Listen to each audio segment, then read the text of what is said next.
Golfweek is excited to be partnering with the Concession Golf Club in beautiful Sarasota, Florida, and to provide Golfweek readers with a once-in-a-lifetime opportunity to win 2 tickets to the 2012 Ryder Cup matches. Test your Ryder Cup knowledge monthly for the chance to experience a week at the Ryder Cup at Medina, have breakfast with your favorite Golfweek riders, and other great prizes. Well, the '87 Ryder Cup was a Ryder Cup that was kind of a change in what happened with it. Prior to 1987, the Ryder Cup never made any money. It was an event that it had just added the European players to the team. Tony Jacklin came here as a good captain, but he had a lot of players that would eventually turn out to be really great players. He had a really great team, and so when he came here, we had asked the PGA of America. They said, you know, hey, give us the Ryder Cup matches. We'll show you how to make money with it. We'll show you how to make a different kind of event. We have a great team here at Muirfield Village, and they did. They put on a great Ryder Cup matches. Probably a little too great from my standpoint since I was a captain and on the losing side. But the Europeans won here. It was an exciting match. It took the Ryder Cup from one level to another level, and since then the Ryder Cup has been just an unbelievable international competition. You know, back in, it was 1969, and the Ryder Cup matches were played, and Tony Jacklin was the British Open champion at the time, and I had the pleasure or privilege or whatever you want to say of playing Tony in the last match of the day. We had played in the morning, and Tony beat me in the morning, and but we ended up getting paired again in the afternoon, and we came down to the 17th hole, and I was one up, and Tony holed a putt for an eagle all the way across the green. It must have been 50, 60, 70 feet. I don't remember how long it was, but it was a long, long putt. And we walked out to the 18th hole all tied, knowing we're the last match on the course, and knowing that whoever won that hole was going to win the Ryder Cup. And we came down, walking down the fairway, and Tony looked over at me. He said, "Are you nervous?" I said, "Of course I'm nervous." I said, "I'm absolutely petrified." And Tony said, "Well, if it's any consolation to you, I'm not any better."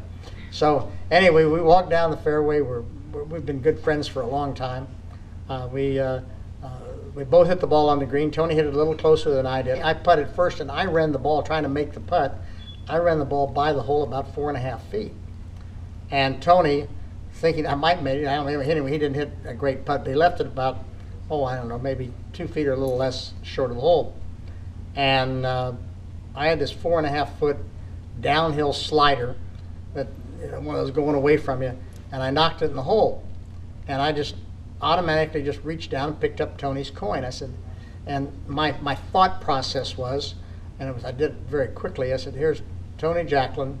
He's the first hero that Britain's had in a long time. You've had the Ryder Cup matches that are, if it's a tie, we retain the cup. But in the scope of things, a tie was a big victory for Great Britain and their team. And I just didn't feel that I didn't want to put Tony in the position, if he happened to ever miss that putt, that he would all be the GOAT of the Ryder Cup matches, and I didn't think it was fair since he had been such a big hero. So I don't know how I hadn't thought of it that fast, but anyway, that was sort of my thought process. And I reached down, picked up his coin, and he says, "You're going to give me?" He says, "Yes." He says, "Yeah, but you'd never miss it." But I wasn't going to give you the chance to.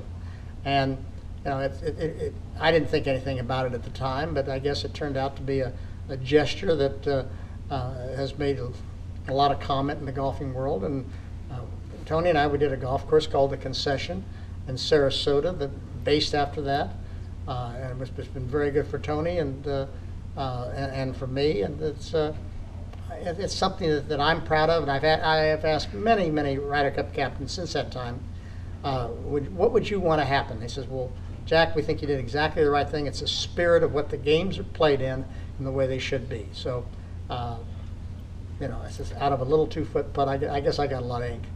The Concession in Sarasota is a golf course that was originated through the Concession from 1969, but also it's a golf course that Tony Jacqueline has become very, very passionate about. When Tony came to me with the idea of the Concession golf course and the golf club, and then all the things he wanted to do with it, with the Ryder Cup and the PGA and all the things he wanted to do around the golf course, seemed like a very, very nice idea. Well, we did the golf course. I did the golf course. Tony consulted with me, worked with me. Tony was there every time I was there, and I think it turned out to be a pretty darn good golf course. I think it's a heck of a challenge. It's an interesting golf course. It's got a lot of holes where you can have a choice to either take a gamble or not take a gamble, or something you can go after. But it's a good golf course. It's always in great condition, and every time I've gone there, I've had a blast playing it.